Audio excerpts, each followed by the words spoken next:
Hi, my name is Erica Kelly, and today I'm going to talk to you about gifted children. As Cleaver writes, we need to look at the entire spectrum of achievement because by not developing today's high achievers, we're losing tomorrow's scientists, engineers, artists, writers, business leaders, and politicians. In this slideshow, I will share what you can expect when teaching gifted students. Here are some characteristics and behaviors of gifted children. Gifted students learn rapidly and easily. This helps them to memorize facts quickly, and they also get bored easily. Myth: gifted children will achieve without guidance. Fact: without guidance and support, gifted children may lose motivation or underachieve. Do you have that one student who likes to crawl under the table and read instead of attending to your mini lesson?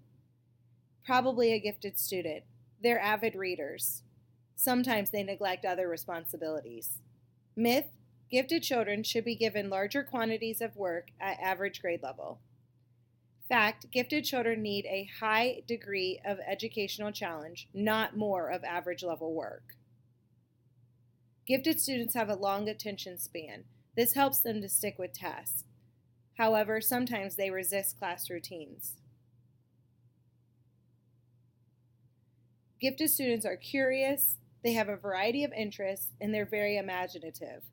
They ask lots of questions and get excited about their ideas. Oftentimes they go on tangents.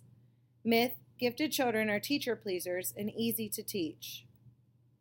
Fact: in order for gifted children to maintain high levels of achievement, teachers must make curricular adjustments. Without appropriate modifications, gifted students may develop behavior problems. Gifted students work independently, and sometimes they refuse to work with others. Myth: gifted children work best on their own. Fact: gifted children need the stimulation of other gifted children and should be grouped together a portion of every day. Gifted students are alert and observant. As you can see in this picture, this little gifted guy was more concerned and in tune with nature than taking the picture. Myth: gifted children are often socially popular with their peers. Fact: gifted children are often ostracized socially, especially at the secondary level. Some gifted students have a good sense of humor and are able to laugh at themselves, and some play jokes on tricks on others. Gifted students achieve at high academic levels. Some of them do their schoolwork very well. Some of them can be impatient with others in group settings. Myth: gifted children will make straight A's. Fact: gifted children will not always achieve, especially if unmotivated. They comprehend and recognize relationships. Some gifted children are able to solve social problems alone. Some gifted kids interfere with the affairs of others. Myth: gifted students are best served when tutoring others. Fact: when gifted students consistently tutor others, often they are not learning anything new. This can create unhealthy self-esteem issues for both the tutored and the gifted student. Gifted students show fluent verbal facility. They can lead their peers in positive ways, and they can also lead their peers in negative behaviors. Myth: most gifted children are failures in their adult life. Fact: research indicates that outstanding success is achieved by most gifted individuals if they have been identified and their giftedness nurtured. Lots of times gifted kids prefer older peers. They are deemed wise beyond their years compared to same-age peers. Oftentimes this leaves them isolated or misunderstood. Myth: extra help for gifted students fosters snobbery and is likely to lead to an elitist class. Fact: giftedness is fragile. Every child deserves an education which is appropriate to individual needs. Children at both extremes of the ability spectrum need special education. Gifted kids are individualistic and strong-willed, and they have their own sense of uniqueness. Myth: gifted children are nearly always from upper middle class professional families. Fact: gifted children are from diverse racial, ethnic, and socioeconomic backgrounds. If we don't motivate them, they may end up frustrated, disciplined for bad behavior, or even depressed. At best, they're bored. At worst, they won't make it to graduation. If high achieving students aren't challenged in elementary school, they will turn off when they hit the challenges in middle or high school, Cleaver writes. So, what can we do? We can send out surveys and ask their parents what motivates them. We can ask the students.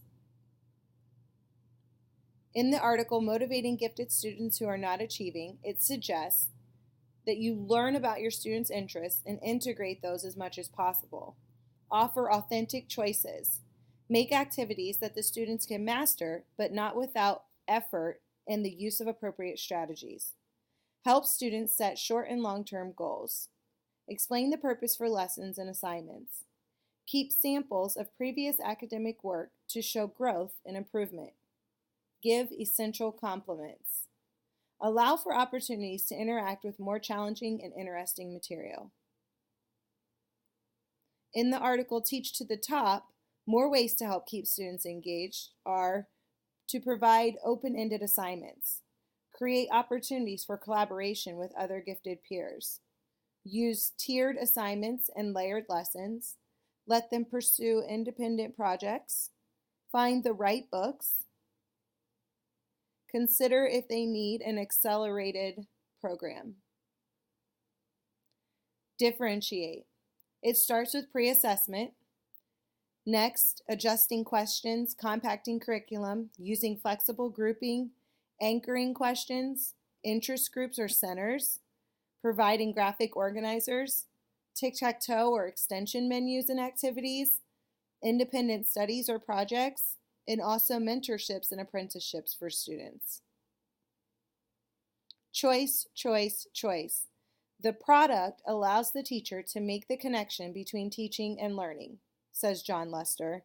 Let them choose, whether it be an advertisement, a board game, a book, a chart, a collage, a comic, a demonstration. I could keep reading, but you see it there. Check out the product choices chart in the book Teaching Gifted Kids in Today's Classroom by Susan Weinbrenner. It's also on this site as something you can download as well for resources.